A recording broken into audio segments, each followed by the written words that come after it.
Heroes are absolute beings. Some have created kingdoms, others are rulers. There are some who are warriors and fight demons, or even some heroes who only seek power. But it's all bullshit. A 10-year-old kid has been through hell, and once he survives, he's thrown into a fiery pit and told that's his next assignment. And apparently it's all for his own good. This child who lived through all this is the hero of this webtoon. And today, he finally says goodbye to this hero's paradise. But he is happy to finally leave. He tells all the witches that he never wants to see them again. He hopes that this is the last time he comes here. The next second, we see him in another body. The body of Davy Alron, a very weak prince in a hospital bed. His life was fine at first.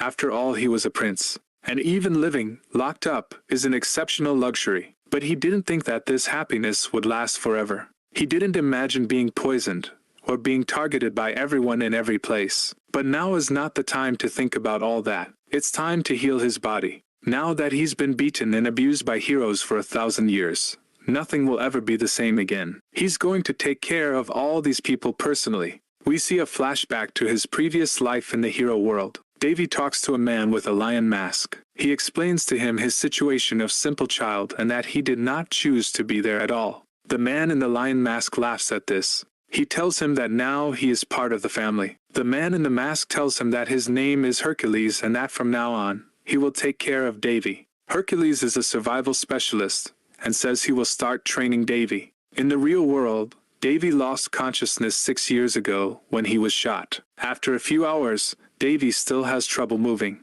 but he at least manages to get up. He can then begin the first part, the healing. But nothing happens. Davy is a little shocked this healing power was taught to him in the hero world. The problem is that his body has become rigid during the 6 years he spent in a coma. Still, a simple healing spell that doesn't require many resources should work. It is only after several tries that the healing spell is done. Davy's body is healed, but it will still take time for him to return to his original state. All he has to do is restore his health. While he was screaming with joy, his maid enters his room and is shocked to see him standing. We then see him a little later at the doctor's, who notices something strange. Of course, Davy does not intend to say anything. He is aware of his situation. He is the son of the late queen and the first prince, son of the current king. Moreover, at the same time a woman comes to meet him. Linus Barriott is the woman who poisoned his mother and took her position as queen. And her sons, the second and third princes Carlos and Benitez, are also there. Davy and the others do not have a good relationship at all. Linus hates him, and it was even his son Carlos who tried to assassinate him. And now that he's back, Davy plans to get his revenge. 15 days have already passed since he used his healing powers. Davy continues his training and his body is gradually recovering thanks to the mana that circulates in his body. But it's mainly the fact that he studied the human body with his sister the necromancer, and her medical knowledge that allowed him to recover his health so quickly. As he frequently uses magic, his digestion is also 3 times faster. So he eats much more than usual, but the situation at the palace starts to deteriorate. Amy, his servant, is taking care of the whole palace alone. And while they should be getting 500 gold pieces a month for maintenance, they are getting less than 100. And on top of all that, Amy is paid only a third of her salary. Davy thinks this is embezzlement. Amy has taken care of him and has always been nice to him, so he will treat her well too. He tells her to take her full salary from now on. She is shocked, but Davy tells her not to worry about the food.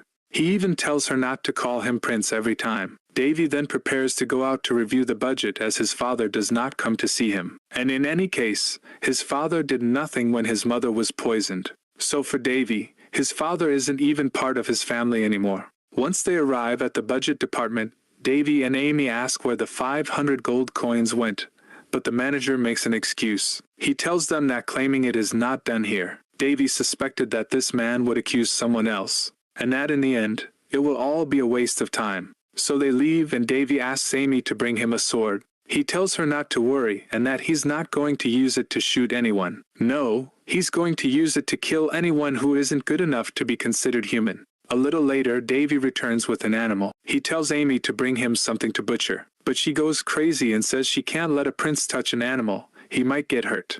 This makes Davy laugh and he continues what he is doing. He knows very well that the others will not help him to improve his situation. On the side of queenliness, she finds Davy very strange. His behavior is not at all the same as before. She asks for information from another woman who is an intelligence officer of the Dark Moon Guild. The Dark Moon is a guild of assassins within the kingdom. Linus takes precautions against Davy. She says that in any case, she can keep him alive or kill him if she wants. Davy, on the other hand, is always thinking about his life in the world of heroes. He remembers an experiment that his older sisters made him do, an experience he never wanted to do again in his life. But he will have to do it again now. Amy comes to him and asks if he plans to walk in the forest today too. Davy is much closer to Amy these days. She lets him do what he wants, unlike in the beginning when she was worried all the time. In the forest, Davy starts his training with the magic breath. It is a technique invented by an ancient hero that uses the mana freely available in the atmosphere. But it is a very powerful technique and must remain secret. Davy must not show it to everyone, so he stops his training as he knows he is being watched. He thinks that it must be the queen who sent someone. He prefers that the others still think that he is a sick and weak guy. In this world, priests can't use magic, and they can't use holy powers, and necromancers have powers of a completely different kind. But Davy can use all three of these powers because of his very difficult hero training. And now, as his mana has become strong enough, he will start the creation of his magic circle. But since he uses powers of all three categories, he can't make a classic magic circle. So he creates the artery circle. It is a magic circle that goes around his body through his heart without mixing with his other powers. But as this circle is a biological modification, the slightest mistake can kill him. But he does not hesitate and starts. Amy on her side starts to be afraid for the prince who is still not back. And when he finally arrives, he falls into her arms and falls asleep. He wakes up the next day with Amy by his side who was worried about him. Davy is happy. He has succeeded in completing his circle, which now allows him to cast spells without incantations. 5 months later, Davy and Amy are living a quiet life. Now they have plenty of food because someone is secretly bringing it to them. At first, Davy thought it was the queen's poisoned food, but in the end, it's not. It seems that someone is helping them, but Davy doesn't know who it is. After a while, people arrive at the palace. They are people sent by the queen. One of the men tells Davy that he is not yet regenerated and that it would be dangerous for him to use powers. And he even tells him that he will never get his powers back. Of course, this is bullshit. One of the men sent by the queen even goes after Amy. He punches her in the face. And when she walks him away, he threatens her. He adds that the prince's life is in his hands. Amy is in shock. It is a royal assassination, but the man answers her that it does not look at her. On his side, Davy wonders what is wrong with him. Is he just angry? He remembers what one of his older sisters said to him in the hero world. He then heads towards Amy and the man. He first kills the 2 guards that were with him. Then once he arrives at the man's house, he asks Amy a question. He asks her what the punishment is for a royal assassination. And while she answers that it is an immediate execution, Davy cuts off her head with his sword. A little later, we see the queen yelling at Davy for killing the man. But Davy retorts that he was just upholding the law. She tells him that he has no proof, but Davy does not intend to let it happen. And he starts to get violent towards the queen, so all the queen's guards appear. Then Davy sits back down calmly. He even tells her that he knows it was Carlos who tried to murder her. Davy warns her. He tells her that from now on, he will not sit around and suffer as he did in the past. The queen is completely shocked. Back in her palace, the queen goes crazy and says that if it's death Davy wants, he will find it. She is determined to kill him by any means necessary. On the other hand, rumors are spreading about what happened at the first prince's palace.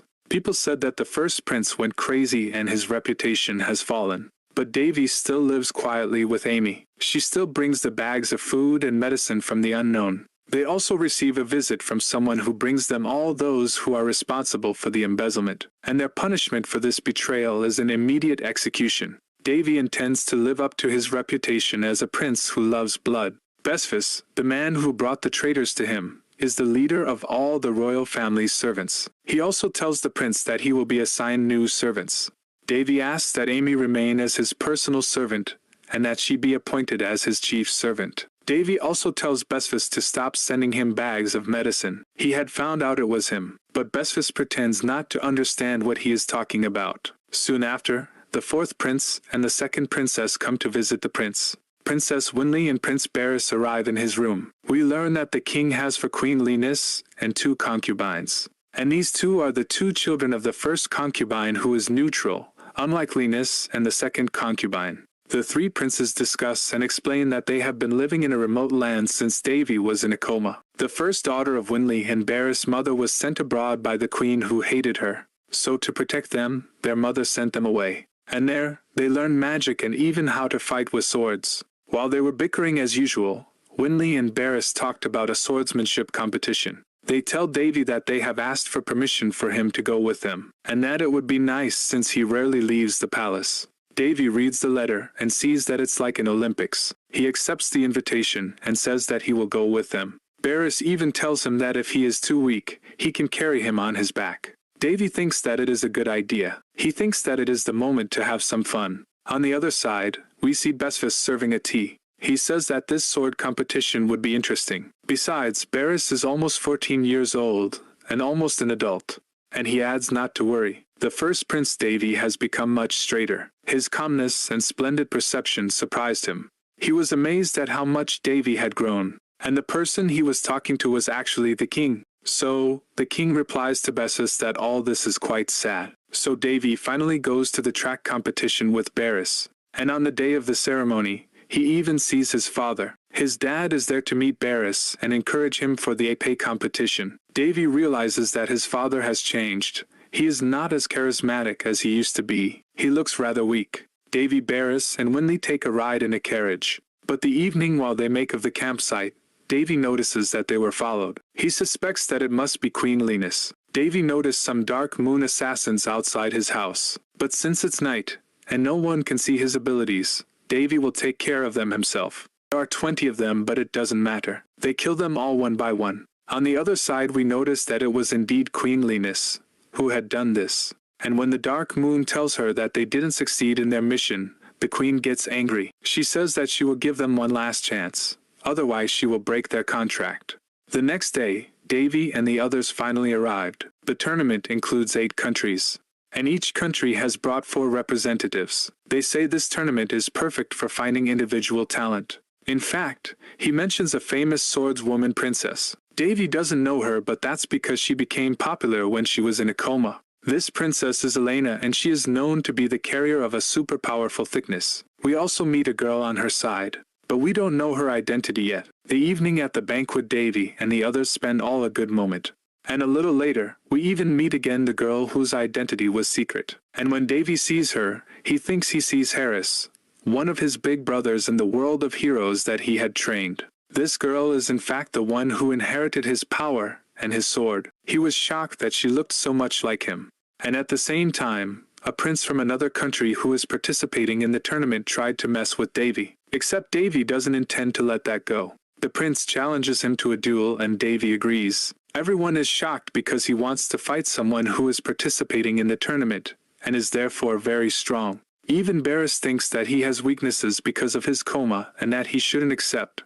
But Davy tells them to trust him. Davy even offers him a bet. Whoever loses will have to kneel down in front of everyone to apologize. They take a wooden sword and the duel begins. Davy even hesitates to fight seriously. In any case, he is still the prince who came out of the coma less than a year ago, so he shouldn't show his real skills. But Davy has found the solution. He's going to use a technique he learned, the drunken sword. With this technique, he swings his sword, as if he was drunk. And so, people think that he is weak and that he makes random movements. He learned this technique in the land of heroes. His master told him that it was a technique to make a fool of himself, and make his birthday the clown of the society. So Davy completely humiliates the prince in front of him, and everyone in the room watches the fight. And as the prince starts to use all his abilities, even though it's a friendly fight, Davy fakes a fall and takes him down at the same time. Everyone is shocked at the position the prince is in. And even if they say that it is lucky, the prince is still humiliated. On his side, the prince was still very angry. He was raging, breaking everything in his palace. And while he was even saying that he wanted to kill Davy, he hears a kind of voice, and asks him if he wants to kill him. He asks the voice who it is, but the voice only answers that it can help him to kill him. She answers the prince, and she tells him that her name is Sherio. There is a very dark aura around her. The next day, The Barris fight finally takes place, and when Davy looks at who he is going to fight against, he is surprised to see that it will be against the prince that he himself fought the day before. He then thinks that the fight will be easy because Barris is much stronger than him. The fight begins. The two exchange blows. Of course, in tournaments, the use of mana energy is forbidden, and the one who uses it is disqualified. During the fight, everyone is a little shocked at the level of the prince. He was much weaker the day before. Davy even thinks that he is very talented and that he could improve a lot during the night, but he still thinks that there is something strange. He was right, because the prince shows a face that is not his usual face. And as they fight, the prince tries to kill Barris using his mana. At the same time, we have a flashback of the day before with Davy and Barris. Davy wanted to take precautions, and when he went to see Barris, he offered to give him a massage. The massage was just an excuse to get his energy into her body. It would allow him to be much more relaxed and to better control his body energy. And he also wanted to take no risks. He put a barrier in his body. Back to the fight. As the prince was about to kill Barris, Davy's barrier activated. It saves him from death, but Barris is still wounded. People are shocked that the prince tried to kill Barris. Everyone tries to talk to him, but he has a strange reaction. He seems to be possessed, and suddenly he kills one of the people who come to talk to him. Everyone is scared and screams.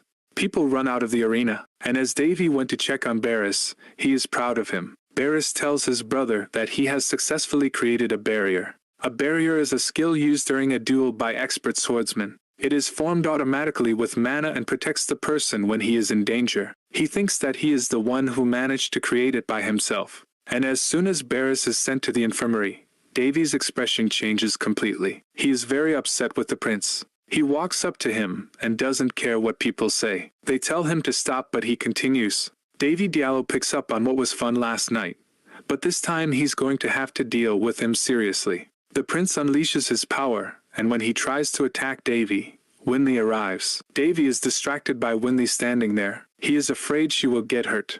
And at the same time, the Princess Elena appears. She uses her mana, and thanks to her sword, she completely destroys the prince. She has absolutely no trouble to defeat him, although the prince has a rather monstrous form. And while they were chained and the Princess Elena wanted to give him the coup de grace, he manages to free himself. He uses a spell with dark mana that destroys everything around him. Everyone is stunned and loses their life energy. Davy, on the other hand, uses light magic to protect his sister. He thinks it's a good thing Barris was removed, because now he can use his powers without anyone seeing him. And as he was about to attack the prince with all his power, he sees that Elena is still not on the ground. She managed to resist the power of the dark mana. Davy takes the opportunity to save her without her realizing it, and she asks him then how he makes to resist to this power when he is so weak. But Davy avoids the question. He says he does not know. She then tells him to go away while there is still time, because against him luck won't work a second time. She says her power is the power of a vampire. Davy notices that she is much more emotional than usual, and we just see a memory of Elena. It was when she was a little girl and she was seeing her mother. She was just being killed by a vampire. That's why she has a hatred and a fear against this kind of powers. She says that she will exterminate them all to the root. Her goal for the rest of her life is to defeat the vampires. But in spite of everything, Davy tells her to push herself. He knows that of all the living he knows the most about vampires. So the prince, who is now totally in monster form, starts to attack him. Davy tells the prince that he has improved since yesterday, but it is his turn too. He then also uses demonic powers and beats the prince with his own powers. Elena behind him is completely shocked. She wonders who Davy really is. How can someone who doesn't even feel magic and who just came out of a coma 6 months ago already have this level? And just as she's asking herself a lot of questions, Davy asks her a question in turn. He asks her to lend him her sword. She doesn't understand. He says his sword is broken, but Davy says he's not talking about that sword. He then takes her necklace that she has around her neck. She tells him to give it back to her, but Davy doesn't listen to her. He is even shocked that she can stay conscious after he takes her sword. The sword that has a will of its own is shocked. She wonders how Davy can summon it, when his contract is still with Princess Elena, and Davy starts to use it. He asks how much longer she'll hide. He says he was expecting a vampire, but it turns out not to be the case. She is not just a vampire, but a vampire who has undergone an awakening. Davy starts to make fun of her, but she on her side is sure to defeat him without any difficulty. She tells him that he is a simple human, but Davy continues to laugh, and he says that she is the servant of a human, because yes, it is her that the queen hires to kill Davy. The fight between the two begins, and even if the powers of the vampire are very strong, Davy resists easily. After some time, he even manages to defeat her, and she flees, and Davy says it's not a good idea to chase her now. And at the end of the fight, Davy uses a power that is again very mysterious. It is a power that only he knows because his sister taught him in the world of heroes. The sword that has its own will, and even shocked by the power he uses. And when he finishes his incantation, Davy is completely tired, and the sword is also exhausted. We see him again a little later. Davy is in a hospital bed. His sister arrives and tells him that he has slept for 2 days. Davy was also tired because the power he used purified all the fog thanks to the person he summoned. And the person he summoned from the hero world even added a stigma on his back. And the people who came to save him, after the situation calmed down, were shocked to see this sign on his back. Davy hesitates. He doesn't know if he should still hide his true power because in any case it will be revealed in the future. But Davy is still happy with what he has done,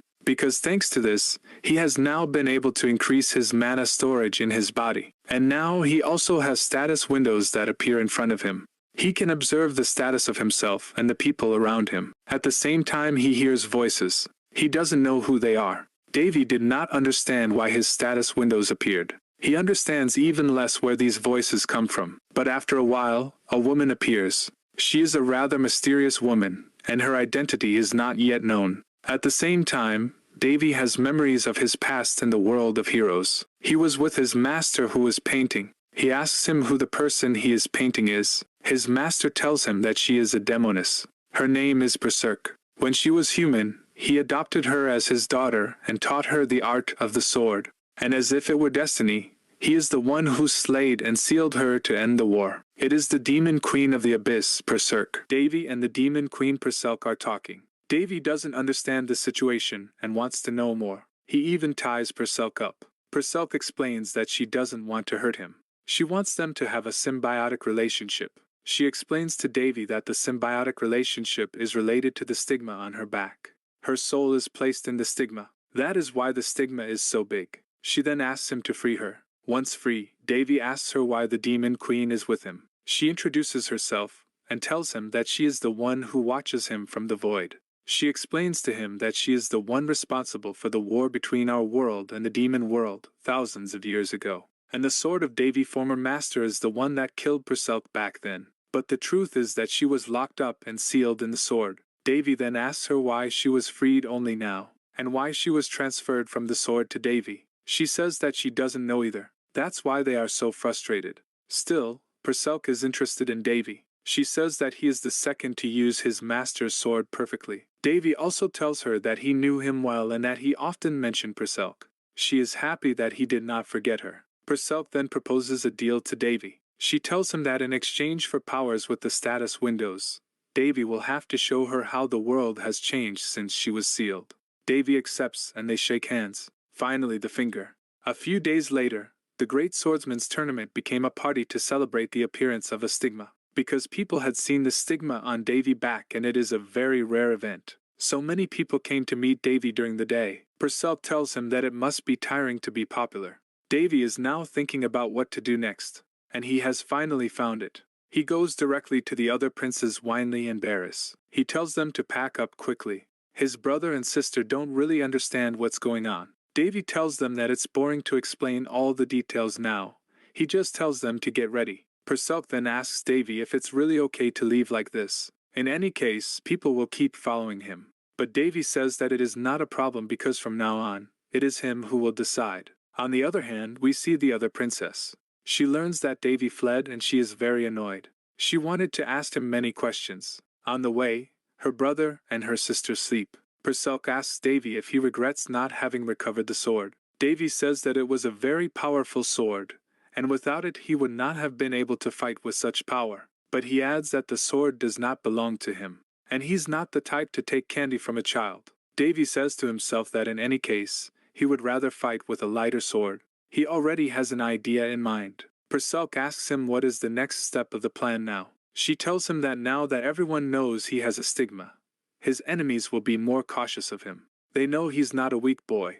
Davy says not to worry because he still has a plan in mind. A little later, we are at the kingdom's palace and we see the king and queen. They say they are happy to see Barris back safe and sound. Then, when Davy arrives, he talks to Lioness. She reluctantly tells him that she is glad he got a stigma. Davy doesn't believe her. The king then tells everyone that they can go rest, but he asks Davy to stay. He tells him that they have to talk. When they are alone, the king asks Davy if he is upset. Davy says that he will be totally honest.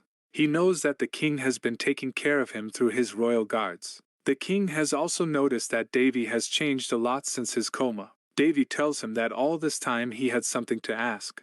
At the same time, he has memories of the past. At the time, he was asking his father to save his mother. He told him that she was poisoned and that it was not a simple illness, but his father did not answer him. He didn't listen to what Davy was saying, and later Davy learned who had planned to kill his mother, but the king had dodged the issue.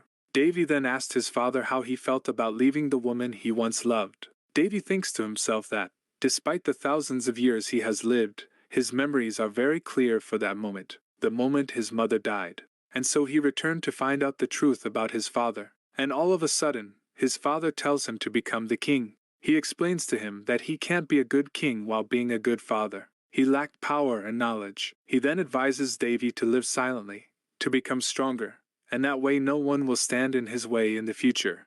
And Davy answers that usually, children look like their parents. But Davy refuses to look like his father. He tells his father to propose to someone else. He does not intend to become king. On the way out of the palace, Perselk tells Davy that he has been very hard on the king. But Davy only answers that, this time, it was necessary. Perselk adds that she finally understood what Davy wanted, but she does not reveal the truth now. And as it gets dark, Davy says it's time to dig up what has been buried. On the other side, in the dark moon, they learn that Shirley is missing. According to reports, they had failed to murder the prince and his siblings. The leader of the dark moon is very upset, and someone mysterious is talking to him from behind. The man dressed all in purple mocks the guild leader. He says that she hasn't even been able to take care of some princes. He adds that this would be a good opportunity to show them the power of a real dark moon ranke. He then says that he is going to bring Davy head and Shirley's head with him. He says he's going to prove that he's the best assassin in the kingdom. And as the man leaves, the guild leader is still shocked. Even though Shirley wasn't supposed to be the strongest, she scared everyone. The other soldiers knew she was dangerous. So how could she lose to a prince who just came out of a coma? And at the same time, a figure comes in front of him. The person behind him captures him. The guild leader tries to call for help, but no one comes. The person who captured him killed all the guards. The still dark figure then asks the guild leader if he wants to live. If he doesn't want to be killed on the spot, he must give all the information he has. We can see the smile of the person, and it's Davy. He asks the guild leader for the list of nobles who are under the orders of the Lioness family, and he wants the information about all the crimes they have committed. And while the guild leader tries to escape, Davy scares him extremely. He feels a murderous aura. A little later, we see Davy again, who has with him several documents. It is the list with all the nobles and their crimes which they made. He says that with all this information, he could be able to get rid of many nobles. And Perselk says in turn that it looks like there will be a bloodbath soon. But Davy says it's not a good idea to kill them all. He says that no matter how prestigious a nobleman is, there will always be political enemies. Like, for example, his mother's former knight, Marquis Eric. Eric was one of the master swordsmen of the kingdom, and we see him at the same time on his side. He received a letter but doesn't know who it's from. It was definitely from Davy, who had put it on his desk. Perselk then asks what he wants, what his goal is. Davy then replies that the answer is simple. He wants to keep his family safe, keep his belly full and have a roof over his head. In short, to live a long and happy life. But she replies that's how it's already living now. But Davy says that his situation will not be like that for long. He will have to leave the kingdom soon. He has a small territory as a member of the royal family. He will live there, lead a quiet life, make money in the meantime. He says that revenge will come as well, but that is not his goal. It's something he's going to do along the way. A little later, we see the queen again. She has learned that all the information centers in the Black Moon have been attacked, and she figures that if it falls into the hands of Marquis Eric, he may revolt. And she doesn't want him to get in touch with the prince. They are afraid of his behavior, and that he will destroy everything in the palace. And when he is about to leave, his brothers and sisters come to see him. They are sad that he is leaving, but Davy reassures them. A little later, Davy asks Amy to bring him all the documents of the territory he will now govern. She brought him everything, and Davy thinks that it can be a good place to develop his future, and apparently this territory is cursed. The next day, Davy meets the Marquis Eric. Eric explains to him that his mother would be proud of him if she were still alive. Davy, on the other hand, thinks that the Marquis has recovered the evidence. His reaction to his mother's death makes him realize that he knows the plot behind the assassination. The Marquis even offers him his help, but Davy tells him that it is not his role. But he tells him not to worry. He will change this place to make it livable, and it won't be difficult. Davy is on his way. They arrive on a wasteland. It is occupied only by monsters. The only advantage is that it is a large territory on a road through which the capital passes. If the roads improve, it could become an important crossing point. But because there is an endless drought, it is very complicated. Through his status window, Davy notices that the land is in this state because it has been cursed. He says that he didn't know that this kind of black magic still exists. He then tries to use a purification magic, but it doesn't work. He says that it will be complicated. Besides, the black mages have been gone for a long time, so there is no knowledge left about this kind of curse. But Davy is confident. He finally enters the village. The villagers apologize to Davy, because there has been another attack. But Davy says that he is not worried. Davy promises them that he will change things. He has already spoken with the territory's guard team. He knows that there are some goblins who are bothering the village a little further, so he already plans to go and attack them. The chief of the guard explains to him that the protection is much weaker because of the famine that there was. Davy says that we must reinforce the defenses. So he gives a lot of money to the guards so that he can go and buy all the necessary materials and provisions. They are shocked that Davy has so much money. Davy then makes a speech to all the villagers. He announces to everyone that his first mission will be to eliminate the goblins, but the villagers are all afraid. There are only a few of them left to maintain the village.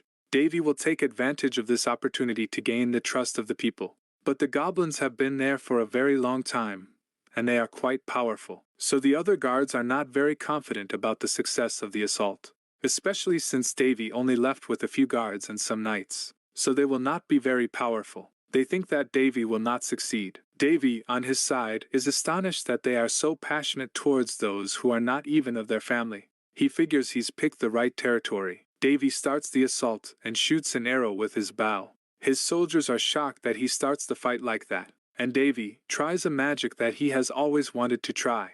It is a magic that no one can use on this planet.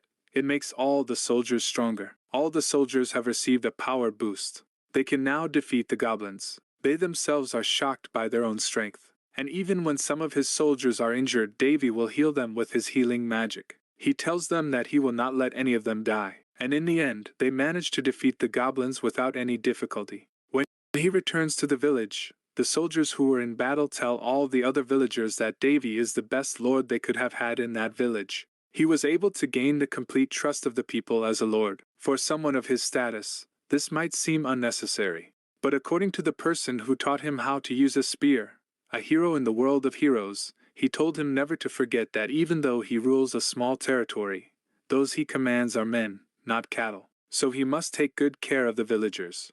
On his side, Perseus explains to him that despite everything, it will take time to rebuild the village properly, because even breaking the curse does not mean that the territory will return to normal. She tells him that there are no underground channels, so supplies are scarce. But because of the poor land, there is little food and the livestock is dying, and all the money Davy has brought to this village is only a temporary solution.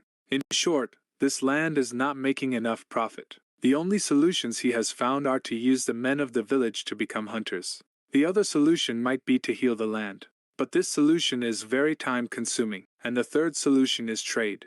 But before he starts anything, Davy says he has to investigate the land. When he goes to observe the land a little further, he thinks that with his power he could cure this curse. But unfortunately in his current state he doesn't have the necessary power yet. If he had a sword like Princess Elena's it could work, but he prefers not to contact her. So he is forced to use another method. This other method had been taught to him by one of his older brothers, in the world of heroes. It is a magic that can decipher the arrangement of mana, and when he tries to understand the results given by this magic, he asks Perselk if it is really a curse. Because according to his magic, it's more like an automated greenhouse. He says it looks like it was built to force and adjust everything about the climate and geology across the land. He says that at the moment, there is a curse effect that he found through deciphering, but he does not understand why such a curse was created. What is certain is that it was created so that the territory becomes a dry land. So Davy starts to search for the curse to rearrange or change its constitution. And during his search, he comes across some ruins. He is surprised to see them here. He says that a place this old could be a huge discovery for historians and alchemists. And just in this kind of place there are often guards. And at the same time he meets him. The guardian of these ruins is a magic golem. We can recognize him thanks to the magic stone that he has on his head, which is his source of energy. Davy then starts to attack him directly, and steals his magic stone instantly. He says that this stone is a sign of fortune. On the other side, we see the villagers again. They are extremely happy that Davy became the lord of their village. Thanks to him, they finally managed to fight the goblins. But one of the villagers asks, although it is a good thing that the Lord could take care of the goblins, if there is really a future for the territory. But the others answer that they are not sure. The territory has been suffering from drought for a long time, and even the magicians and alchemists who came to their territory to do research have all given up. It's something that can't be solved. On the other side, we see Davy again. The magic crystal he found is a pure condensation of mana that forms naturally. He says it's 100 times more expensive and powerful than a mana stone of the same size. And considering the huge amount he found, he has to be careful. Because if he goes back to the village with all this, it could become dangerous. There would be a war between all the countries to possess it. Davy says that with a stone of this size, he would even be able to use a rank 9 mana circle. Once Davy enters the crystal, he figures that something is hiding here, and he wants to find out. But the first thing he does is, of course, to restore the water to the land. So he finally manages to unlock this curse. And we see a few seconds later, in the village, rain. The villagers are shocked. On the other side, we see the nobles. They have learned that all the evidence of their crimes has arrived at Eric's house. They all know that they are in a very delicate situation. He also wonders what the queen is doing right now, because maybe she could help them in their situation. They say that she is taking too much care of Davy, since he received his stigma. But they add that the shape of the stigma is very unstable, so he is not going to be able to control it. They say that Davy is just a piece of trash. One of the nobles tells them to shut up. It's Duke Barriot, from the same family as Queen Linus. He says that someone has to fight and take risks, and they must especially get the secret information back, because if they don't, they could be preparing for a civil war. The Duke knows that the others underestimate the prince too much.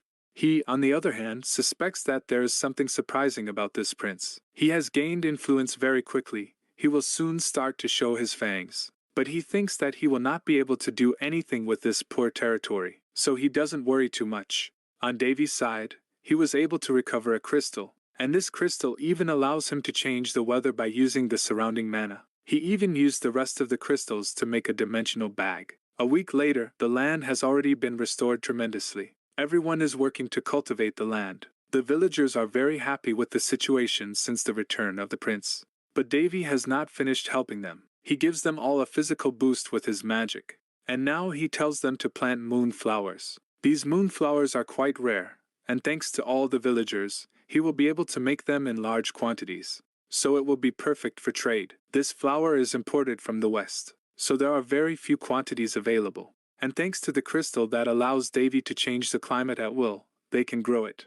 On the other side, we see a rather mysterious person. This person is himself joined by another person, and they look very much alike. These people are elves. One of the elves says that he had a dream. His dream showed him a curse that hit the forest. He even tells the other elf that if she stays in this forest, she might die. But the elf girl does not want to move from here. She says that someone could save this place. This elf's name is Yuria, and she was destined to stay in this forest. She thought the wind was so pleasant. It's like a harbinger of a good meeting. The other elf in front of her wasn't convinced, and while he was drinking the tea, Yuria asked him if it was any good, because she told him it was made from cricket wings today. Meads, the elf in front of her, immediately spits out all his tea. He was almost throwing up when she told him it was really made of crickets. He is getting more and more desperate for Yuria. He had forgotten for a moment why her relationship with the Eastern Elves was not good, and why the Eastern Elves just called her a psychopath. Yuria on her side keeps saying that the wind is really good today. She feels that someone important is going to arrive. On the other side, we see again Davy with as always Perselk on his shoulder. They say that it is shocking to think that elves would have made one of their secret bases in this forest. Elves are a species that are rarely seen on the continent. According to records, they started hiding 300 years ago after the Great Incident. Davy figures he may be in luck. He found some spirits watching them during the goblin attack. If there are spirits, then there are elves, because these two species have a very symbiotic relationship. Perselk asks her if everything is going to be okay, because she would rather not meet them. Davy doesn't mind. He says that if they have to meet them, then they will meet them. Perselk says that because she doesn't like them very much, the elves are usually all stubborn and strict, and not being involved with them would have been better. Davy replies that on this point she is right. They continue their way and arrive in a beautiful forest. There are lots of animals, deer, butterflies, all beautiful and glowing. Davy says that he is sure that this is the forest of the elves. Perselk is even surprised that animals that are actually spirit beasts approach her. But Davy says that since these creatures are affected by those who have an affinity with spirits, it's normal that they come to him. And he says that these animals might even like him more than the elves. This is normal, because the more one is born with purifying powers, the more he has an affinity with the spirits. Davy remembers his training in the world of heroes at this point, especially when he was thrown into a fiery pit just to increase his affinity with fire. He remembers one of his sisters who was his spiritual master. She was very sneaky and made him do horrible training, and Perselk, on the other hand, is still amazed that the animals are so friendly to Davy.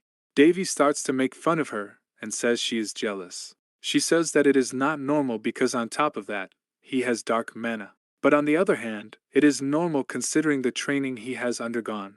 A little later, Perselk asks him how he intends to find the moon flowers. She adds that he doesn't even know if his flowers can produce seeds. Davy starts to answer but is cut off by a spirit beast that arrives in front of him. He is a little surprised because this spirit beast comes back with a flower in hand. Davy thanks her and Perselk is very surprised. She asks him if this is really it, and Davy answers that this is exactly what they were looking for. Thanks to the spirit beast, his search was much faster and easier. They soon arrived at the moon flower garden. The garden was resplendent, and there were flowers everywhere. Davy once again thanked the spirit beast for bringing him here. Perselk is delighted because there are so many of them. Thanks to this, they will be able to plant them all in the territory and leave some here. And while she was amazed by the environment around her, something caught her attention. When she turns to Davy, she sees that he is doing something strange.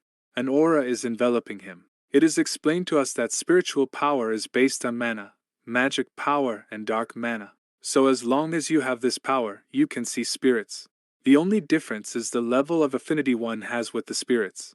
That's why it's hard to say that Davy can summon any type of spirit. For example, summoning a spirit king would be difficult. Davy is just using his spirit power in the flower garden. Perselk approaches him and exclaims when she sees the spirit mana. She asks him if he plans to make a contract with a spirit.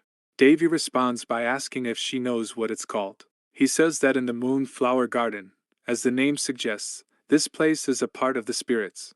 So if someone takes their flowers without their consent, misfortune will befall them. So he tells Perselk to stand to the side and watch what happens. Davy takes a breath and begins to use his magic. He addresses the spirits that are present in the garden. We even see the different elements like water, fire, earth, and so on that are gravitating around him. Perselk is surprised because she asks him if he knows how to speak their language. For the moment, Davy continues his discussion and looks happy.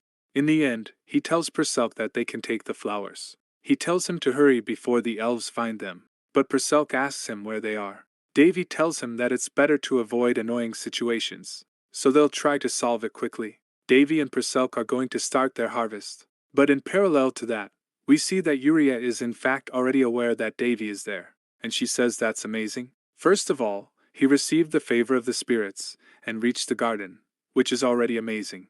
But on top of that, he received their consent only by communicating and without having prepared any gifts in exchange. She thinks that this boy is really interesting. Meads, who is still in front of Yuria with his tea, continues to talk to her, but she doesn't seem to be paying much attention. He asks her if she's okay, but Yuria remains focused on Davy. She thinks it's impressive, especially since he's a human, and above all, he's a boy. She says that this garden is the sacred land of the elves. So for a human to be able to communicate with the spirits to take the moon flowers is completely amazing. She is totally excited to meet him. She wonders what she should do. Should she tell Meads about this incredible situation? She is not sure. She then calls Meads with a rather embarrassed look on her face. Meads answers and asks her if something is wrong.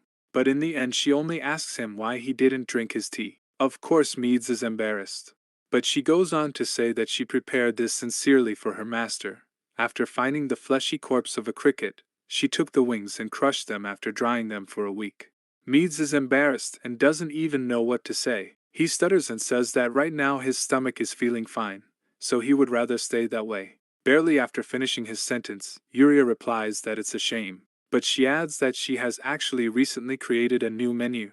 And Meads cuts her off and says that in the end, it's not so bad. It seems that the food Yuria makes is really bad. Suddenly, Yuria looks much more serious and asks her master a question. She asks him between a human who can speak with elemental spirits, and who is able to enter the moon garden without the elves noticing him, and an abyssal being who wakes up from his deep sleep, which is the more likely proposition. Meads is surprised by the question and does not answer immediately. He asks Yuria what she means by it, but Yuria in front of him is very serious. She is waiting for an answer to her question. Seeing this, Meads is surprised that it is not a joke. He then says that if we talk about probability, in this case the second proposal is the most likely. For example, it's been a long time since the dragons disappeared, and now it's seen as a legend of the past, but they are real. Humans are not. He goes on to say that there have been fools sometimes, but never anyone human who could see elemental spirits. It would be hard for beings close to chaos to have an affinity with nature compared to elves. Yuria answers that he is rather right. But Mead still doesn't understand the meaning of this question. Yuria then tells him that it seems that she has to leave the village for a short time. Meads asks her what is going on, but Yuria answers that she thinks she has found it. She has found a way to save the village. Of course she is talking about Davy. Back in Davy's town, Davy is surprised. He sees that everyone is happy and all the villagers are working. He asks the people in charge how it is possible that a job that should have taken 4 days was completed in only 1 morning. But he answers that it is because everyone wanted so much to repay their debt after the kindness Davy gave them. But Davy can't believe his eyes. Is all this possible only with willpower? He is not going to say anything because in any case this is what he wanted. And so the production of the lunar flowers began right after. With the help of the guards, they started to plant the moonflowers. And voices of suspicion could be heard in the territory. People didn't really know what they had planted and if it would really grow. But Davy was confident in his plan. Moonflowers take 4 to 5 months to grow. Normally, they would need the power of the spirits to make the flowers bloom. But since what they are going to sell are the leaves and not the flowers, that's enough. As long as the conditions are right, everything will work as planned. But the manager has come to complain to Davy. He's not sure everything will work out. The temperature is not right for the flowers to grow, and the leaves are starting to dry out. But Davy tells him not to worry. They just have to wait a little while and the sky will benefit from the sun, and it will soon rain. Surprisingly, that's what happened a little later. And even the next few days, the manager came again to complain, but Davy told him to take it easy. He manages to change the weather every time and make his leaves grow in the best possible conditions. And that's how 4 months passed, despite all their worries and concerns. On the other hand, we see a room full of nobles. The nobles are talking to each other, wondering if they have heard the rumors. There is a small kingdom in the east, a territory that grows moonflowers. People wonder which crazy lord would allow this kind of experiment. But others answer that the Lord himself is the one conducting the experiment. A man comes along and says that if this is the famous territory in the east, it must be the cursed place where many researchers went 5 years ago. But now, this land is apparently no longer cursed because it rains relatively often. But others reply that despite everything, it is still a wasteland, so it would take at least 10 years for this place to recover. And on top of that, the lord of this territory is none other than the first prince of the kingdom. Everyone says that they are sure that he went crazy after waking up from his coma. Two men in particular are seen. One of them comes to tell his master something about the first prince, in this case Davy. But his master tells him to keep quiet. He tells him that it seems that they are the first to have received the information. This man is Harrison, and he is the master of the Red Tower of Mages. He says that it looks like something interesting is going on in the east. And he tells Eurus, who is with him, to get ready, because it looks like he's going to have to go to Davy's. But as far as Davy's territory goes, in an instant, what was a wasteland became a vast, flowering garden. Davy figures that even though they only have a few healthy plants to plant for the next batch which has made them profitable, they have a large number of leaves to sell at the markets. There are a total of 20,000 moonflowers in stock, Amy announces. And she says they still plan to harvest 10,000. Davy figures that based on the current market, for leaves cost 100 gold coins. And if all 100,000 leaves are sold at that price, that's 250,000 gold coins, or 5,000 platinum coins. To put it simply, 1 gold coin is enough for commoners to eat and live modestly for 2 weeks. And 4 or 5 gold coins are enough to live comfortably for a month. Davy and Perselk are amazed at the amount. Perselk says that something interesting will happen if they manage to sell it all, and Davy agrees with her. He says that unlike the magic crystals, the moonflower business has been officially announced. The rumors have made him into a kid who is stubbornly doing the impossible, but it's having an interesting impact on the rest of the kingdom. In their eyes, he was just an idiot who didn't deserve their attention. And because of that, no one bothered him while he was carrying out all his plans. Everything was able to go smoothly. But Perselk warns him because she tells him that this method will not work twice. And Davy thinks that this is why he has to sell all this. We see all the fields with Davy's crops, and he says that everything is ready. The group of friends wonder if they should flip the continent. They smell something good coming. It's the smell of money. Moonflowers are sold twice a year on the mainland. It may not be a small amount, but since they use it in different ways between east and west, there is not much left. It's often used as a catalyst for magic and alchemy, but it's also used to make potions in the temple, so hearing about the moonflowers is only good news. But there's a problem. Rumors about this shipment have spread along with another rumor. Apparently Davy, the ruler of the territory where the moonflowers come from, has become ill from overwork. Of course, this rumor is completely false and invented by Davy himself. Davy asks Perselk if he did the right thing, and Perselk tells him not to worry. He does what he needs to do. The price of a product with high demand compared to supplies is often upset by the increase in supply. So if he distributes without constraint, and as if stocks were infinite, the value of his flowers will be worth nothing in an instant. Davy doesn't want the price of flowers to go down. He wonders who he should choose. He has no intention of contributing to this world by burning his wings. And we see in front of Davy's palace that there are a lot of people who want to meet him. Amy comes to tell him that there are a lot of people outside and that they are waiting for him. Davy has already noticed that the impatient journalists are interested in him. The area quickly became bustling a few days after the news spread. Originally with about 200 citizens, the territory was on the verge of collapse. It was on the verge of exploding as groups such as merchants and mages from nearby lands, alchemist companies, and even groups of priests gathered here. Davy and Amy wonder what they should do in this situation. Davy continues to feed the rumors and act like he is sick. He tells Amy to tell them that he is still sick. He says he can't see them since he is normally unable to stand up. Amy says that even so, they keep asking if they can at least check on the products. The situation annoys Davy a bit because he has to get up and work.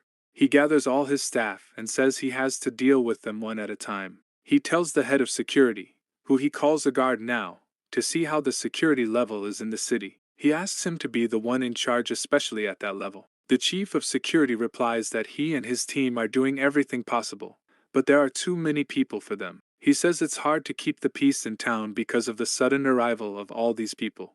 And Bessus, the royal guard, says it's the same situation with the documents that are starting to pile up.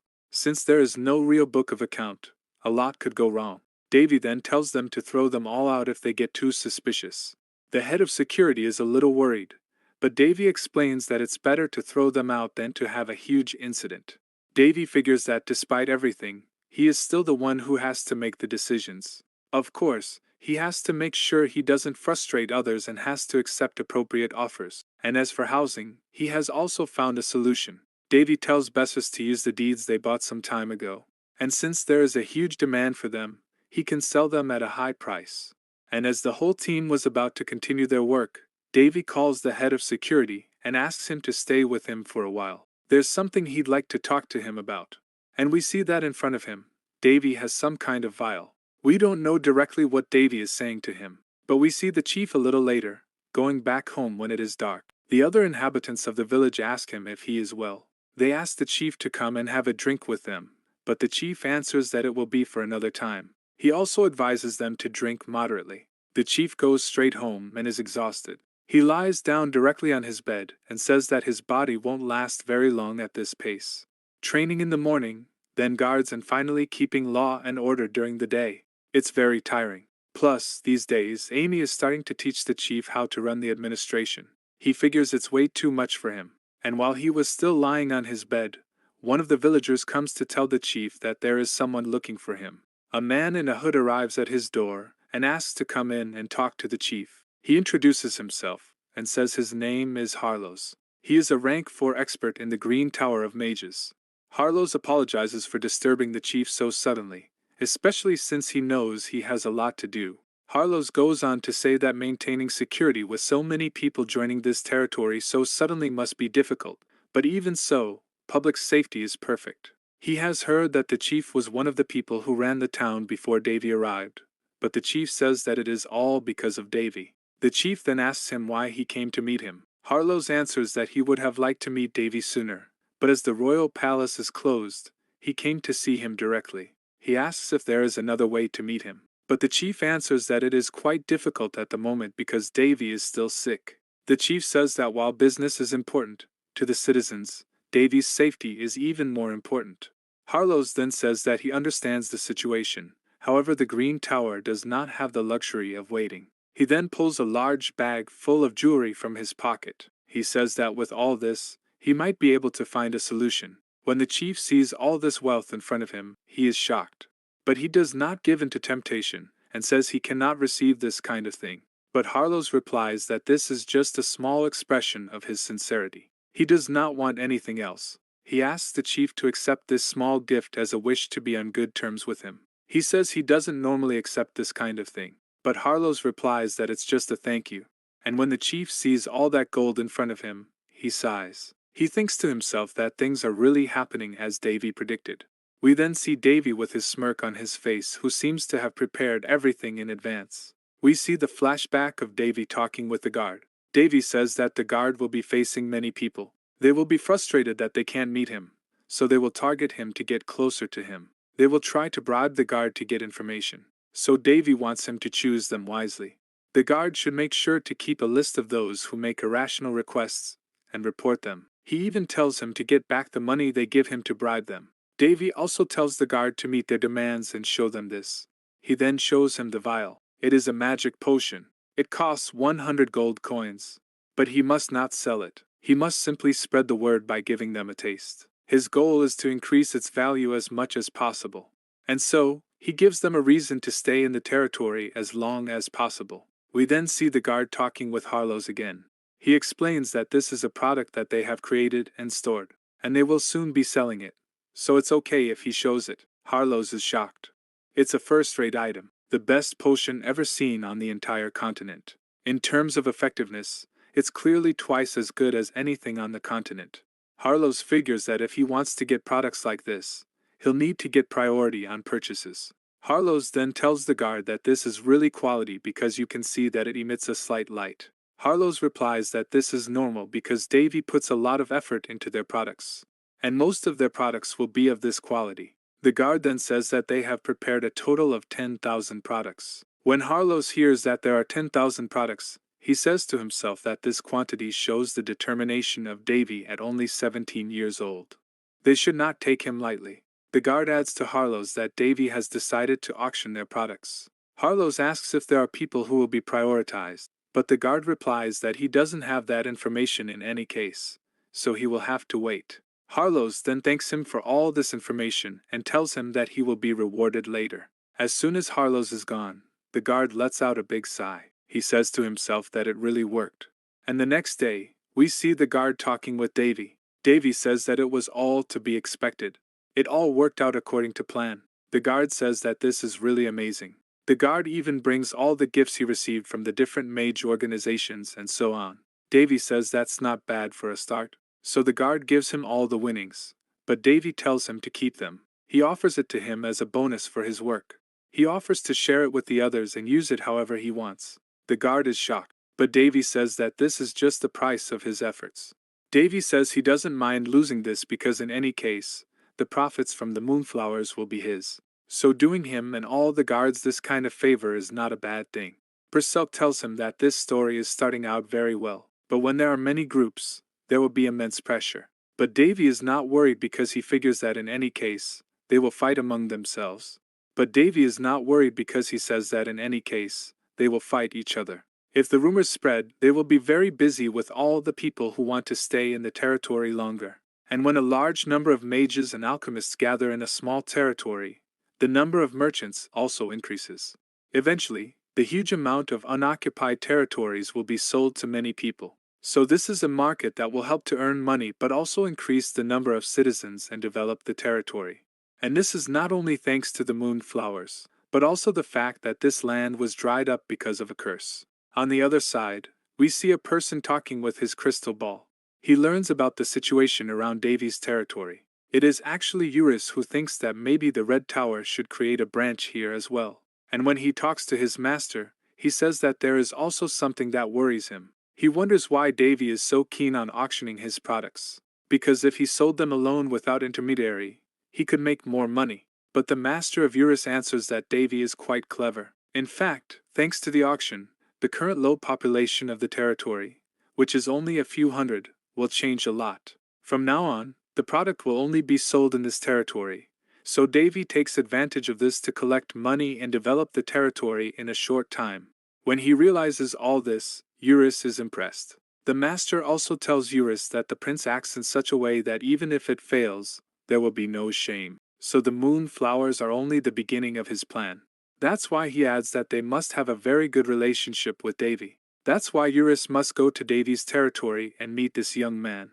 At this moment, the master thinks of someone. It's a girl who asks him if a boy who doesn't even feel mana can cut a high-ranking vampire with a sword. This girl is, of course, the princess that Davy met at the swordsman's tournament. She remembers that Davy used her sword without even making a contract with her. When the princess told the master that, he thought that she was crazy or that she didn't know anything about the world around her. But the truth is that Davy is a very mysterious person. He has many questions about this young boy. A little later, at Davy's territory, the number of people waiting to live in the territory is growing, and the buyers who want to get territories have arrived in droves. They even argue because some of them want to buy the same parts. And Davy answers as usual to put it up for auction and sell it to the highest bidder. Davy smiles and is very happy with the situation. And while he is rejoicing, someone tells him that a letter has arrived for him. He is surprised and asks if it is important enough for him to read it. And the people tell him that it is, because it is from the royal palace. We're back in town, and we see that the bidding continues. It's Amy who is busy selling in the town square. And the bidding starts at 90 gold coins. The different magic tricks continue to bid. It goes to 95 gold coins and then continues with 100 gold coins for the Green Tower. And alchemists offer 110 gold coins. We see that this little battle to know who will have the final word agasses them. The alchemists even make fun of the mages because they tell them that they don't have enough money. As they begin to fight, the whole crowd looks on and even Amy is shocked. The bidding goes up to 130 gold pieces. Amy then announces that if there are no other bids in the next 3 seconds, they will finalize this sale at 130 gold coins. But on their side, the fight continues. Amy then starts the countdown. She says 3, 2, 1, and at the last moment, someone raises his hand. But it is neither the mage nor the alchemist who was there earlier. When Bessus goes to explain this to Davy, he is astonished that they sold a single bottle for 150 gold coins. He says that in any case, the merchant guild that has the priority to buy 5,000 products at 150 coins. Davy is amazed and thinks that this is very expensive compared to the base price. In fact, The competition during the auction was fierce thanks to the work of the guard. And thanks to that, the opening of the auction was a success. All the vacant buildings that were rented in the city were sold. Davy decided that he would sell all the remaining bottles for 130 gold coins. Eventually, all the bottles were bought by different groups. Davy is happy. He figures they sold out, and it was a huge success. If this continues, the annual profit of the territory will be over 1,000,000 gold coins. When Amy sees this and remembers their situation when Davy had just woken up from his coma, she is shocked at what they were able to do. Technically, they will become the richest territory in the kingdom. Davy then tells his group that they will continue to grow moonflowers, but they will not increase the supply. He does tell them to cultivate more land for more shoots and distribute them among the native citizens. Davy figures it's not good to be too greedy. The balance between supply and demand should remain the same. He tells the guard to continue to discuss with the others about setting up facilities in the territory, and tells him to get rid of everything that is not used. So Davy says he will organize everything when he is back. So Besfus and the guard get ready to do what Davy told them. And if not, Davy says that a summons from the royal palace arrived a few days before the auction opened. The content was basic. It basically glorifies a feat never before seen in the kingdom, and even the entire continent, as well as to return to the royal palace as soon as possible to praise his accomplishments. Immediately after receiving this request, Davy goes and does something pretty amazing. We see that he lights a fire. He says that they have rejected him and betrayed him, and now they are asking him to come back. He insults them and says that they are far too indecisive. He then throws the letter from the royal palace into the fire. Davy tells Besfus that this is funny. They sent a letter with the king's seal with so much confidence when they are just abusing it. But Davy says that either way it's not a problem. He was going to start the second phase of his plan anyway. He says he should go and pay a little visit there, and the place he should go is on the way to the royal palace. We then see a memory of Davy in a beautiful place. Someone says that he created a secret dungeon near the last place he was alive. The man says that it was a child he couldn't finish before he died. The person tells Davy that if he is lucky enough to find it, he should try to complete it. He tells him that then he can do whatever he wants with it. He tells him that he doesn't care if he uses it to make a name for himself or sell it. Davy asks him if he doesn't mind offering it to beginners. What would happen if he destroyed it? The man in front of him starts to laugh. He says that it is funny coming from him. The man raises his sword in his hand and tells Davy that he will find out everything when he gets there. He tells him that if he finishes it, he can do whatever he wants with it. This man is one of his brothers from the world of heroes, and we imagine that he is forging a sword. A little later, we see Besfus asking Davy if it's really okay to go unescorted on his journey. But Davy tells Besfus not to worry. He knows what Davy is like, but he still says to travel carefully. Davy tells him that he will be careful. He also says that he leaves Amy in his hands. She never stops working, so he'll have to tell her to take breaks once in a while. But Besfus says not to worry about her. She's really a very nice person. Even though it's true that she comes from nobility, it's amazing that a baron's daughter is like that. And honestly, he feels like he's teaching his little girl. She still acts like a child. Davy knows that he is leaving his territory in good hands while he is away. And he says with that, he is leaving. We then see him and his horse leave the village. He passes through forests and mountains, and Perselk asks him if it is not faster to go in the opposite direction to the royal palace. But Davy says they have to stop somewhere first. Perselk asks him where they are going, and Davy says it's a famous tourist attraction. He says there aren't many in the kingdom. It's in the territory where the Alliance of Continents has specialized in innovation and research. Perselk then asks him why he goes to such a place. And Davy then answers that it is because this place is the hometown of Surtur, the celestial blacksmith. We then see Davy and Perselk who arrive in a new territory. When she hears Surtur's name, Perselk is surprised that he is talking about him. But Davy suspected that Perselk would know him. He says that since she is Hareth's daughter, it was obvious that she had seen him before as he was a friend of her father. Davy says that this old man's legacy is out there somewhere. It should be amazing since it's made from the same material as Princess Elena's sword. He's looking forward to seeing the posthumous work of Surtur, the celestial blacksmith. But he says that even so, it's not a place that everyone can find. Even the landscape has changed in 10 years. So imagine after thousands of years. Especially since today it's on the level of Queen Linus' main domain. It has fallen under the jurisdiction of Davy's enemies. But he doesn't look worried. When he gets close to the entrance, he gets off his horse and starts to walk quietly. He thinks that since he arrived here, the atmosphere is very tense. It seems that the noble factions have been shaken. We can see that there is a queue outside the entrance to the territory. And when Davy is called, he gives his card to one of the guards at the gate. When he reads his identity, he sees that his name is Davy and that he is an independent mercenary. Davy had written himself on his card that he was an F-rank mercenary. He says that this is a pre-prepared cover. It would have been a problem if he knew his face, but no need to worry about that here. Davy looked totally serene. But as he's walking along, the guard blocks his path and tells him to come back. Davy is surprised and wonders what is going on. The guard says that it looks like Davy is here to explore the newly discovered labyrinth, but he tells him that it won't be possible for him. Davy, with a somewhat disinterested look, wonders what is going on here. Davy is annoyed and goes to sit on the side that he thinks that even though they are part of a noble faction, it is even worse than he thought. And while he is thinking about this, an old man comes to talk to him. He tells him that he doesn't seem to understand the situation, so he goes to explain it to him. Davy is surprised and asks if there is anything going on in the territory. The old man then tells Davy to watch this. We see a man secretly passing money to one of the guards. In fact, it's bribery. Of course, this is not allowed and should have been revoked long ago, but he is still secretly doing it. Davy is very upset by the situation. The old man then gives Davy something and tells him to go. The man says it's not much, but at least they will let him in. He tells him not to worry about him. The old man says to Davy, who reminds him of his grandson who is coming home, and he hurries. Davy, surprised by the kindness of the old man, he then starts to smile. He then thanks the old man but tells him that he should save this for a gift for his grandson later. The old man then asks Davy how he plans to spend it, but Davy says he won't need the money. Davy then approaches the guards who asked him what he is still doing there. Davy then tells the man that bribery in this way is not allowed for ordinary citizens. It's only allowed for foreigners. But as he says all this, the guards laugh at him. They don't know him. They say he's just a kid. And as they laugh at him, Davy says this is the last warning before the law gets them. Davy knows what he's doing is childish, but he doesn't care.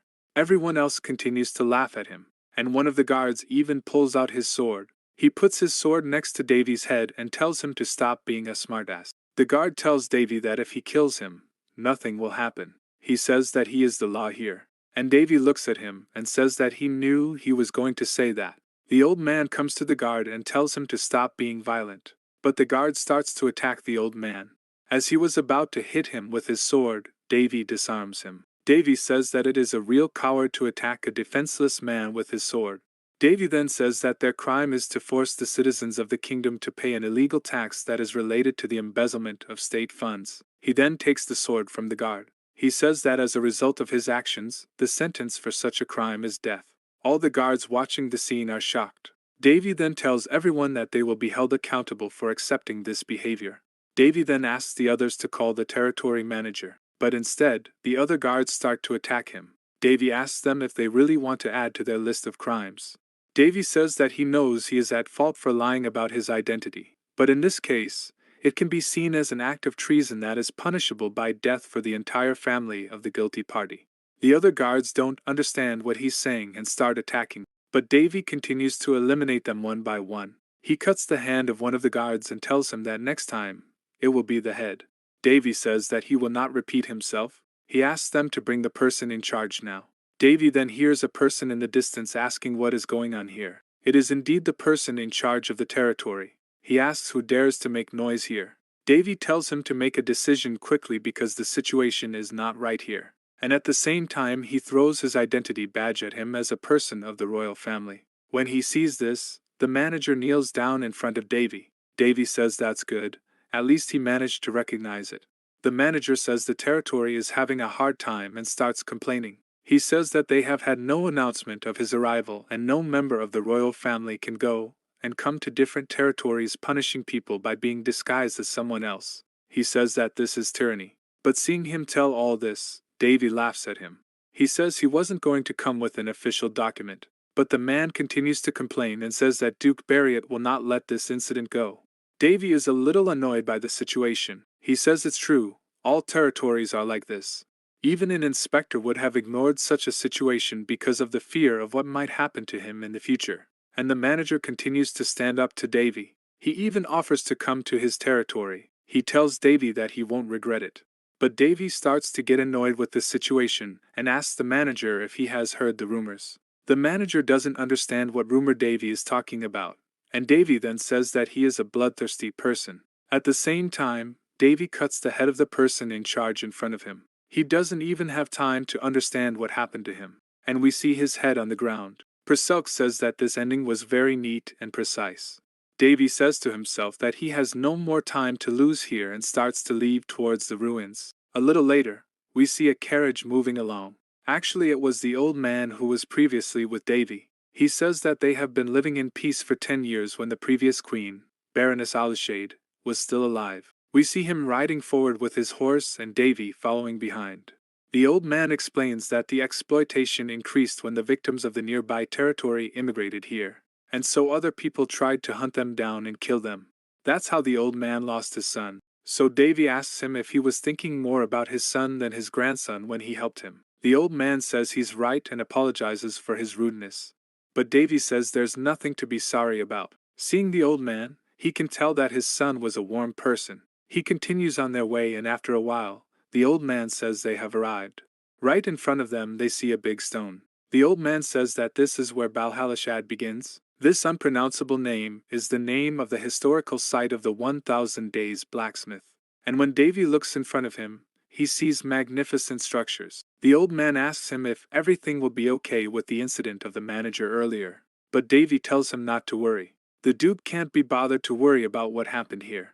The old man thanks him for saving him and avenging his son. He says that he will never forget his kindness. And Davy says that it is nothing. He also thanks him. We then see Davy walk away from the old man, and as he walks away, Perselk says that this story was a little depressing. Davy says she's right, but it will get better from here on out. Davy is already starting to help the people in the kingdom. They finally arrive at the place of the legendary blacksmith. We see a beautiful landscape, and Davy climbs over all the structures. When he looks at it from above, he sees that it's even bigger and more beautiful than he thought. He's like a child having fun. After a while, he takes out his notebook. He starts to mark things. Perselk asks him if he has discovered anything. What is there to learn new when everything is already discovered? Davy says it looks like this from the outside. The shape 7 of a building that repeats once. Shape 11 repeats 23 times, and so on. Perselk asks him what that is. In fact, Davy says it's a password.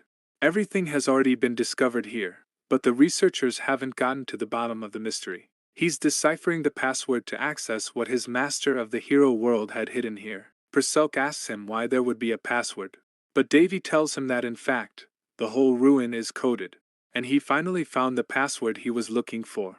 And since before, he climbed on top of the buildings because some passwords are only accessible from above. In the past, some people knew the password, but nowadays, Davy thinks there are no survivors who still know it. He's probably the only one. And if it's hidden this way, then no one else has been able to find it except him. And Davy explains that the coded ruin tells them something basic. The entrance is at the anvil, in the center. And the ruin also tells them that they need a special password to get in. Davy has finally arrived at the center. He says that at the time, the blacksmith left a will stating that he would give everything he owned to the person who found his legacy. He thought he was some kind of pirate king. After entering the password, Davy sees that an opening is made. Davy swears that there is no one more vicious and perverted than this old man. Perselk is thrilled and tells Davy that it's finally open and he can go in. Once inside, Perselk tells Davy that he could find a lot of stuff, since it looks like an underground dungeon. She also says that there is a magical formation that suppresses underground pressure. On top of that, it also makes it so that air can flow inside. Davy says that it seems that the magicians of his time had to do a lot of thinking because of him. And Davy especially thinks that if he had never met Surtur, he is sure that he would be sleeping forever. When she hears this, Perselk smiles and says he's probably right. The two friends continue to move through the dungeon, and they see something that surprises them. They are in a room that looks more like a living space than a dungeon. Davy remembers that Surtur was seen by people as a madman, because he lived and breathed like a blacksmith. And after Heres died, he took refuge here to work on an object for the rest of his stay. Although his body died on Earth, his very essence was here, in this place. His tools are still visible and intact. Purcell and Davy then continued their tour of this underground dungeon, and eventually they came to a new room that gave off much more aura this time. He sees that there is something strange in the middle of the room and light falls on it. And as they were moving forward in this room, they suddenly feel an impressive pressure. In fact, it was the object in the middle of the room that was suddenly activated. Davy says that they are in a vault. Purcell says it's the first time she's seen the remnants of such mana emanating from a chest. The chest that was in the center of the room warns them. But despite the aura around him, Davy doesn't stop and keeps moving forward. Davy explains that the title, 1000-Day Blacksmith, was given to Surtur when he forged the famous sword by striking for 1000 days without rest. They said that Surtur was the evil blacksmith. Unlike the classic blacksmiths who took pride in just striking metal, Surtur broke his limitations by infusing his mana into his work. And in this chest resided Surtur's final work, which he asked Davy to finish. When Davy touches the chest, we see that all the chains break and the mana is released. Davy opens the chest with a big smile, and says that these are the twin blades. First of all there is the nameless crimson blade that cuts all living things. There is also the unnamed blue blade that cuts all non-living beings.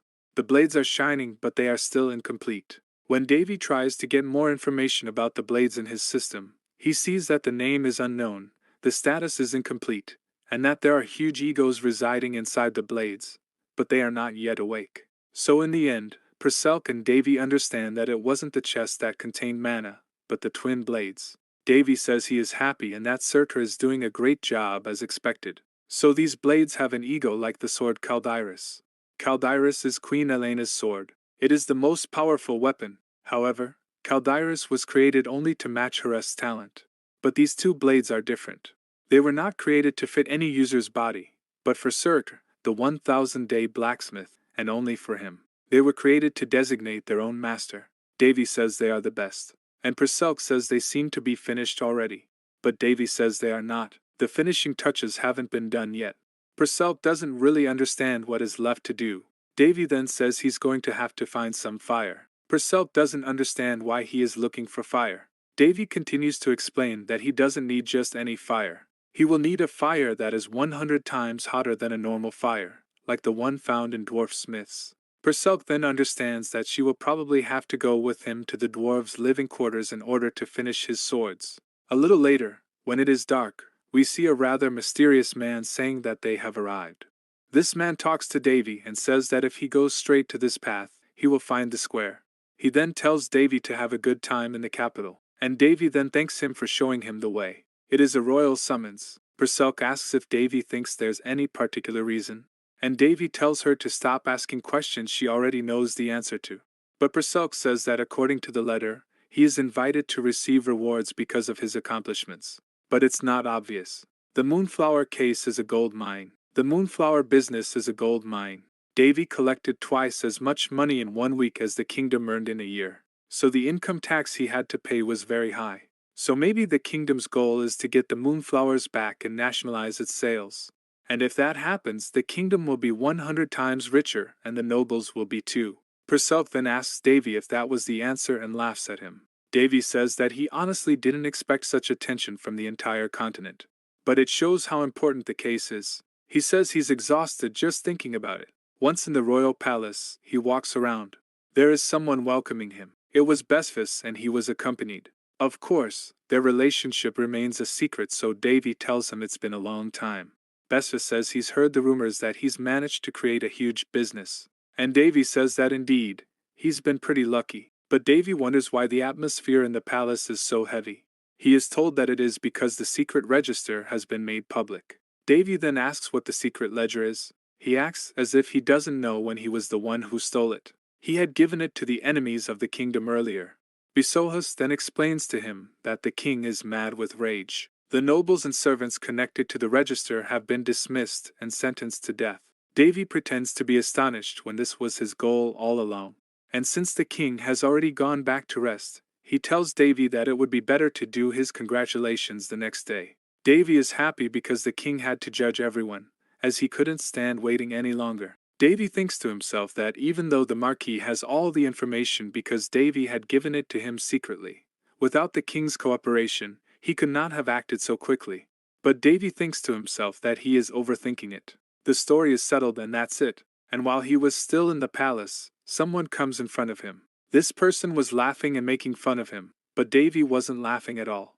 It was actually Carlos, Davy's half-brother. Davy was not at all pleased to see him. He asked the others who were standing next to him to leave because it looked like his little brother had something to say. As soon as the others leave, Carlos starts to insult Davy. He tells him not to be as smart as because his business has grown a bit. Anyone could have succeeded in a business like his. He just got lucky.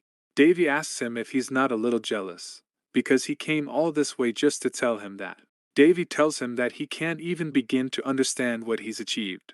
That's why he'll always be an idiot who will never leave his mother, Queen Lioness. Carlos starts to get angry, but Davy continues to make fun of him and tells him that the people of the kingdom have spoiled him too much. Now he is not able to understand or do anything. Davy continues to make fun of him and says that although Carlos has all the wealth he wants, he is unable to do anything. Carlos gets angry and wants to beat Davy up, but he's not afraid. Anyway, Davy thinks that if he wasn't so stupid, he wouldn't have shot him 6 years ago. When Davy sees Carlos' fist coming at him, he says he's bored. He then grabs Carlos and smashes him against the ground. In an instant, Carlos ends up on the floor. Davy tells Carlos to calm down because he has royal blood too. Meanwhile, Carlos is still on the ground. He sees Davy's foot above his head. Davy then starts to stomp on Carlos with his foot and asks him if it hurts. Carlos continues to look at Davy, but now he looks pretty scared. And Davy then says that if this method doesn't work, he'll use another one. He then starts to poke him with his finger, and just with his finger, he manages to make Carlos scream in pain. He's really much too weak. We then see Carlos on the ground and bleeding from his face. He asks Davy how he dared to do that. Davy continues to mock him and asks him if he wants another one, but Carlos is scared. He gets up and starts to run away. He yells at Davy that he will make sure he never has the audacity to do it again. Davy then talks with Perselk. He tells her to watch this weakling run away. Perselk asks her if she'll let him get away with a blow as tiny as that. But Davy says it wasn't just a simple hit. He just made it a little more interesting, that's all. We then see his evil laughter. He's really enjoying martyring him. Perselk herself is surprised by Davy's reaction and tells him he shouldn't stop laughing like that. She tells him it's scary. Davy wonders in his head if it's that weird. He figures it's probably a bad habit on his part. In any case, Perselk asks him what he did to his brother. Davy then explains to him that he placed his magic on him, which is considered a universal sin. Perselk then asks him what is a universal sin, and why is it as awesome as it is. Davy tells him that he has given his brother a gift, but he is still quite mysterious about it, and says that they can see it tomorrow. The next day, we see a big room in the castle with a center table and 2 people in the middle. Everyone around the table reacts to the news. They say that it is really incredible to grow lunar flowers in only 4 months. They are saying that it is really amazing to grow moonflowers in only 4 months. In addition, the taxes collected in this region have exceeded the income generated by the kingdom in 2 years. These men are saying that with such a quantity, they will be able to strengthen the security of the kingdom very quickly. While they are saying all this, the king and queen in the middle are listening. They are as usual in the national meeting room, and the king looks bored by all this. Perselk notices that they are talking to each other while leaving the person in charge out of the conversation. Since Marquis Patrice is absent, whether it's a fight for the throne or between the nobles, it's noticeable that he doesn't care. How does this kingdom really work? While she's asking all these questions, Davy wonders if he should start a restaurant business next. He says the most profitable businesses are taverns and restaurants. But he's still a novice in those areas, so it's going to be a little tricky. Unfortunately for him, there was no cook among the heroes. Perselk tells him that he is really impressive, thinking of another business while he is in this kind of situation. After a while, the king tells everyone to stop what they are doing. He says that he should reward Prince Davy for assisting the kingdom instead. He then tells Davy that he did the right thing. He was able to accomplish this without receiving any support. Davy then replies that he only did what was necessary. His father then tells him that what he has accomplished represents 10 years of hard work. He then tells him if he wants something, the king will offer it to him. And when he says this, we see all the other men present at the meeting staring at him. Davy figures that whatever he asks for, they will make a lot of noise. Davy then says that he doesn't have anything in mind right now. He asks the king if he can give him more time to think about it, and the king agrees. Perselk then tells him that he has made a wise decision. A man in the meeting then says that this is why they should support the moonflower business. It only brings glory and peace to the kingdom. But others reply that it is frustrating. They think that this business is not a business that will work in the long run, and that the investments are not necessary. Perselk is tired of hearing their debate, and wonders if they will continue for much longer. But Davy says it is much more interesting than he thought. This man is Duke Bariat, the leader of the noble faction and the father of the queen. He explains that it seems that everyone is excited about the moonflower business, but he should deal with the most basic things first. The meeting should start by asking how they can use the moonflowers for the benefit of the kingdom, because this business is very innovative. When he says this, everyone listens. Perselk remarks that this man is very authoritative, and Davy replies that it is true. He still looks as vigorous as ever. Duke Bariat then continues his explanations and says that he should start by asking the opinion of Prince Davy, the contributor, and decide for himself if he wants to declare this market as belonging to the state. Almost all the other nobles stop talking. Duke Bariat continues to say that if the nation asked them to give up all their property for the good of the kingdom, would they do it? The nobles begin to stammer and do not know what to say. He then says that this is something that should be decided by the prince as territorial ruler, and he adds that this meeting is not the appropriate place to discuss this subject. Perselk is surprised and wonders what is going on. It seems that Duke Bariat is helping him, but Davy replies that he is not really helping him. Apparently he's just playing with words. The Duke continues to explain that if they force the nationalization of this market, it will be considered oppression, and eventually, no one will want to start a business in the kingdom. Davy then speaks up and asks him what he is getting at. He is sure the Duke wants to say more. The Duke then tells Davy that he is right. There is something more important than that. Since their situation is like this, they need a mediator. He then tells everyone to pay attention and steps forward. He starts to take a letter out of his jacket and says it was sent by the high priest of Balshaz, another kingdom. When the king sees this, he asks the Duke what it is really about. The Duke then explains that the other kingdom is inviting Prince Davy to their homes so that they can confirm the stigma and thus grant him a title. One of the nobles then slams his fist on the table and says that Prince Davy is the first prince of that kingdom before he is the ruler of a territory. How could they send him to another kingdom? He goes on to say that even if the other kingdom is still important, they can't give away their prince so easily. Davy then speaks up again. He says that in order to recognize the stigma, he will have to go to another kingdom. And what happens after he is appointed? Will the other kingdom protect theirs? Duke Bariat replies that as royalty, it is his responsibility. He tells him that nothing good will happen if he goes against the other kingdom. The other nobles sitting around wonder what will happen to Davy's territory and the moonflower business when he leaves his territory. The Duke then tells them that if Davy is transferred to another kingdom, it will be impossible for him to control his territory by law. This means that they will have to decide quickly on a new leader for the territory. All the nobles rejoice and will try to put a member of their family in Davy's place. Perselk then understands Duke Bariat's true intentions. He simply wanted to get Davy out of the territory. Davy thinks to himself that this is starting to get really interesting, and the Duke then says that he would like to add something. Davy's territory has become a crucial place for the kingdom, so it makes sense that they can't just let anyone run the territory. So he would like to recommend someone, the only person who has the status to do that. And he wants to talk about the second Prince Carlos. Davy, who is still in the background, says he knew that. He was sure he was planning to privatize the market and then turn it over to Carlos and Queen Lioness children for Duke Bariat's family to enjoy. It may be roundabout, but in the end, it won't be any different from the other nobles' project. Carlos then looks at Davy and laughs at him because he knew that the goal all along was this. Carlos then goes in front of the king and is about to tell him something. But when he starts to speak, everyone hears only a croak. There is then a huge silence in the room. Everyone is shouting and is shocked at what has just happened. The king looks at Carlos and is very upset. Carlos does not know what has just happened, so he wants to apologize and say that it is not voluntary. He then starts to speak again, and this time, he starts to cackle like a rooster. All the nobles are even more shocked and do not know what to say. On their side, Perselk is dying of laughter. Davy says it's too early to enjoy this moment. Duke Bariat yells at Carlos and tells him to stop doing such stupid things. Everyone then looks at Duke Barriet and thinks that he made a very bad choice.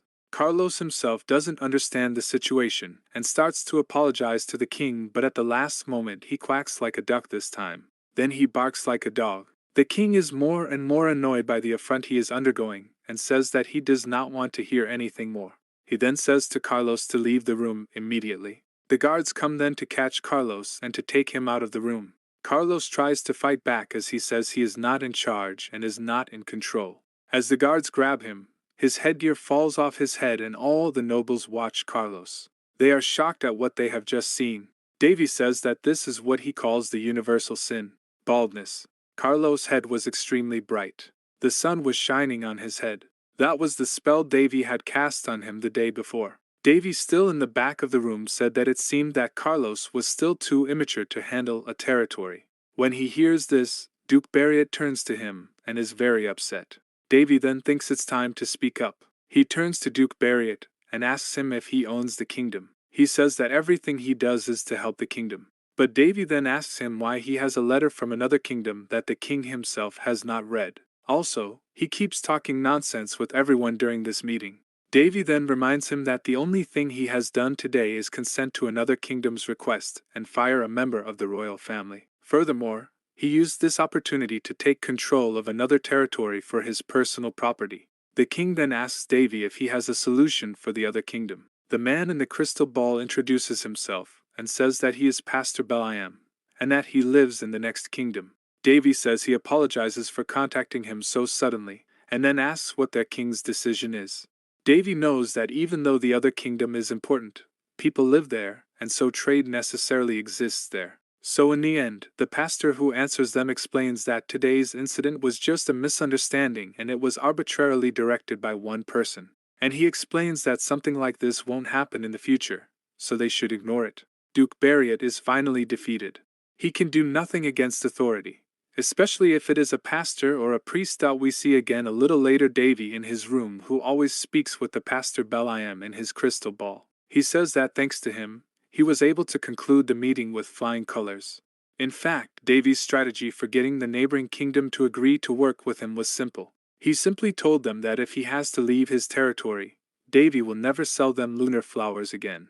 And despite the power of their kingdom, he couldn't risk losing such important products as that. So they managed to negotiate, and Davy just told Beliam that he has reserved a quantity of flowers for them. He says that they will also plant new flowers so that they can sell them more. Beliam then thanks Davy for his gesture. Davy smiles and says that in a way, this is a very simple and materialistic matter. He says that things are simple. If you want something, then offer something in return. That's how the business world works. So Davy tells Perselk that doing business is so easy. But Perselk tells him he's a liar. Davy says he doesn't care. Even if there are problems, as long as the results follow, it's fine. Now that Davy is successfully protecting himself from the kingdom and Duke Barriet, how will he move his kingdom forward? Is his next destination still in the Dwarf Kingdom? We'll see in the next video. By the way, if you liked the video, let me know in the comments, and subscribe so you don't miss the next episodes coming soon.